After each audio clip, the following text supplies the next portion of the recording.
Sambaters, masih bersama saya Om Kun. Gimana kabarnya? Ingat untuk jaga imun dan jangan berpergian jika tidak benar-benar diperlukan. Mendingan nongkrong di rumah sambil nonton channel Om Sambat. Dijamin sehat dan selalu jauh dari corona. Kali ini Om Kun akan membahas alur cerita Cold War. Cold War adalah sebuah film laga thriller Hong Kong yang dirilis pada tahun 2012. Film ini disutradarai oleh Long Man Leung dan Sunny Luk. Ini dia orangnya. Judul film Cold War ini berasal dari nama kode yang digunakan dalam film ini. Film ini memenangkan 9 penghargaan termasuk aktor terbaik, film terbaik, sutradara terbaik, dan skenario terbaik. Tanpa banyak spoiler di awal, siapkan handsfree, roti, kopi, rokok, sarung, kemul, bantal, guling, kipas, remote, dan asbak. Dan without ngenteni long again, langsung saja.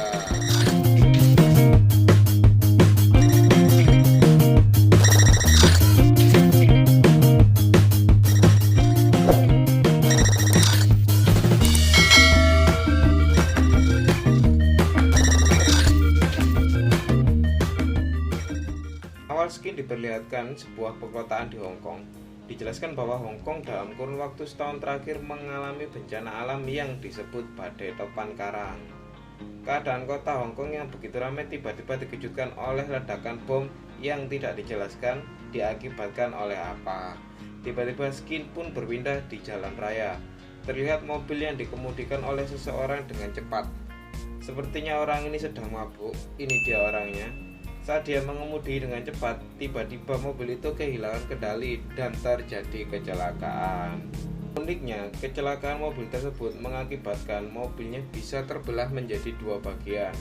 Singkat cerita, polisi pun mendatangi TKP untuk menangkapnya.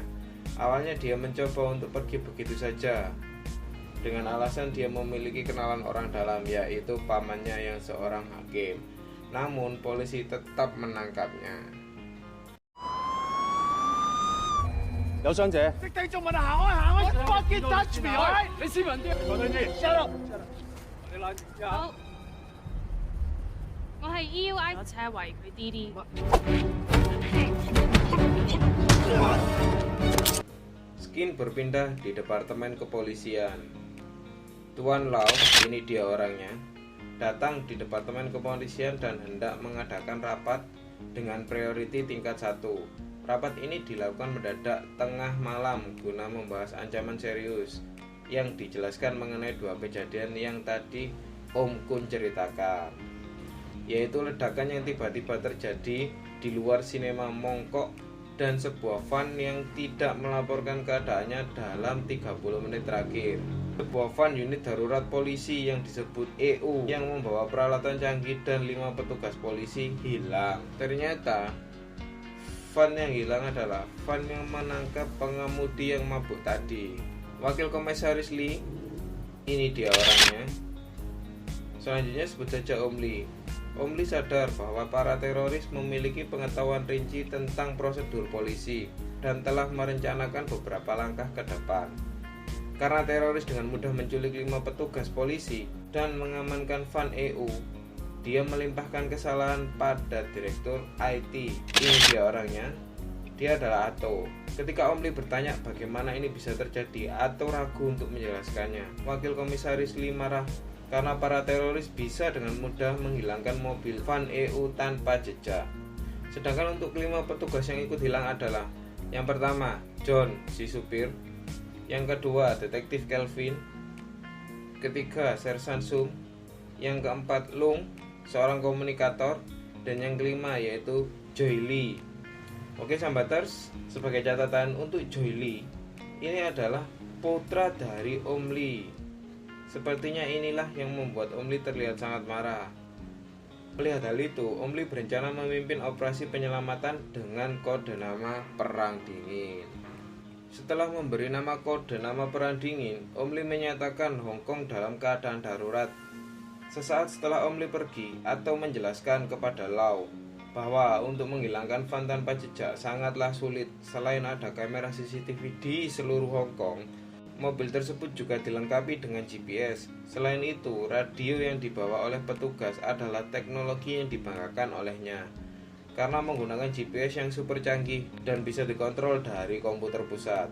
Selain itu, informasi ini benar-benar terbatas, bahkan para tinggi kepolisian tidak mengetahuinya. Namun, meskipun banyak yang tidak mengetahuinya, para teroris dengan mudah bisa melakukannya. Lanjut, mereka pun segera bergegas menuju lokasi untuk menyelamatkan Sandra. Dan setelah mereka berhasil mengamankan lokasi itu, ternyata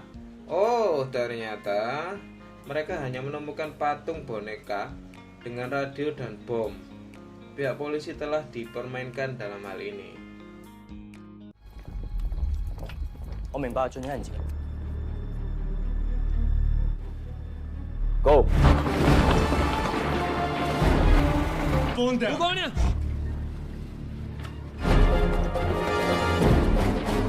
身邊有假人，有燒路寶，有炸彈。自己好有信心，香港保持。Skin pun berpindah ke kantor pusat kepolisian Hong Kong. Lau hendak melakukan penyelidikan mendalam dengan komisaris mengenai kasus pembajakan ini. Dia mencurigai bahwa kasus ini sangat berhubungan dengan Om Lee dan juga anaknya.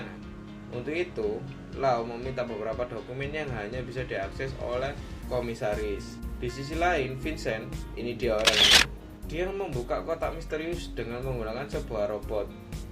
Ternyata, di dalam kotak itu terdapat memori dan juga telepon. Ternyata memori itu berisi video dari teroris yang merekam Sandra dan membuat janji bahwa mereka akan menghubunginya sebelum jam 3 sore. Maksudnya teroris ini akan berusaha untuk menghubungi pihak kepolisian sebelum jam 3 sore ya guys. Lanjut, melihat video itu, rekan Lau, ini dia orangnya, menganjurkan untuk menginformasikan kepada komisaris dan juga Om Lee. Singkat cerita, Lau membagikan informasi mengenai video itu. Mereka menghitung berapa kerugian yang akan diterima oleh pihak polisi, yaitu sekitar 90 juta. Tak lama kemudian, teroris melempar seseorang dari mobil van ke depan rumah sakit. Ternyata itu adalah John, si supir. John ditemukan dalam keadaan terluka, namun dia masih hidup. Karena Om Lee berulang kali disesatkan oleh teroris dan gagal mendapatkan hasil, Lau percaya bahwa Om Lee bertindak terlalu gegabah karena salah satu anggota polisi yang diculik adalah putranya sendiri, sehingga itu sangat berpengaruh dalam pengambilan keputusannya. Ya Sambaters, jadi di sini kita benar-benar melihat Om Lee ini sangat emosional dalam pengambilan keputusan. Lanjut, setelah berkonsultasi dengan Inspektur Kwang, ini dia orangnya. Inspektur Kwang adalah tangan kanan dari Om Lee. Dia juga berpikir bahwa Om Lee mengambil tindakannya terlalu ekstrim. Thank you, Elvin. 我一定會教你。